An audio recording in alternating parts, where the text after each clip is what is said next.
every time na pumupunta ako ng Baguio, Tagaytay, o kahit sa mga probinsya na may mga pasalubong area, bading inuuna ko talagang bilhin yung mga dried mangoes na ganitis. Pero ito, na-curious ako kasi kakaiba siya.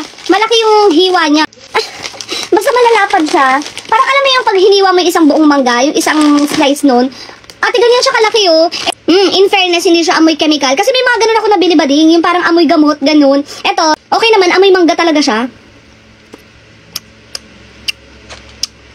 Ganitong texture yung gusto ko. Kasi gusto ko yung dried talaga. Kasi may mga moist din akong nabibiling dried mangoes. But din sana moist mango yung binili ko. Hindi dry. Mas masarap kasi for me talaga yung, alam mo, tuyot na tuyot siya. Sarap talaga. At hindi siya maasim. Kasi may mga dried mangoes na maasim.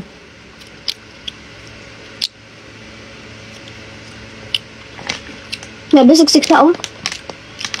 Feeling ko lang pa sa 500 grams yung ganito kabigat. Meron siya 100 grams, 250 grams, 500 grams, at saka